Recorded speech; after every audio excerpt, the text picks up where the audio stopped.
Jesus Christ. So what mga igsoon, that there is just kanang gitawag po data mga igsoon, aron sa tuyo nga mutawag ta sa iyang ngalan. Knowledge nato siya mga igsoon nga wala gitay kaimuan sa tong kaugalingon. Praise the Lord for God's power and wisdom.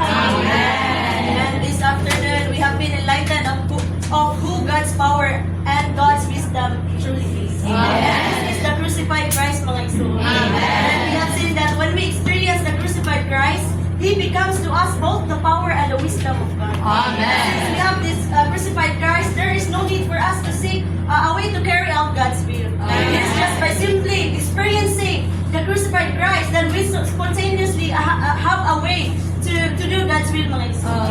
So in ourselves, biligod siya ka ng, it is not impossible for ourselves to be crucified, mga igsoon.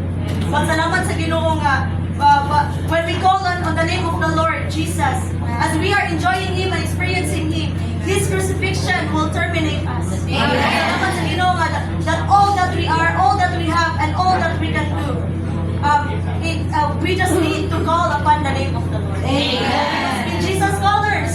Or day by day, we need to take up the cross. Amen. Take up the cross so He can have the ground to work and operate within us. So He can introduce and carry out His plan. And we have been emancipated, freed and released, even made more than conquerors by God's power and God's wisdom. God's power and God's wisdom. It was revealed to us this afternoon to be not merely objective, something to know, understand, apprehend, but it is so. He is so available. He is so subjective because we can apply Him daily.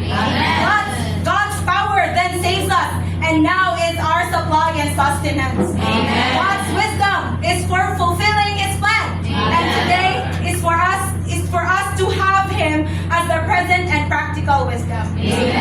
Kailangan na kita muduhon niya mga igsoon. Whatever we need, He is good, no? So nagkinahanglan kita o gahong mga igsoon kay tanang butang gawas gani sa kanang gahong magikan ni Kristo mga igsoon. Dili gid nato mabuhat. Gani ang pagkaway sa tawo, meaningless in vain ra gihapon kung dili naggumikan sa Dios mga igsoon. Wala na, if we need power and wisdom, we just need to love the Lord. This crucified Christ is both the power of God and the wisdom of God. Amen. We can see that in the world we have a lot of experiences.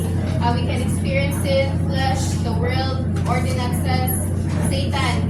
But we cannot defeat this all by ourselves. Amen. Thank the Lord that we have Christ as God's power. Amen. He put an end of it all to the cross. Yes. His cross ended all things. Amen. He is not just only the power of God, but He is also the wisdom of God. Amen.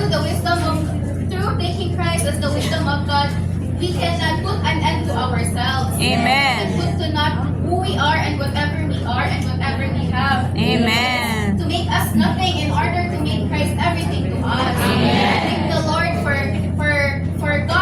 Christ as the wisdom and power of God. Amen. He can be everything to us, both righteousness and sanctification and redemption.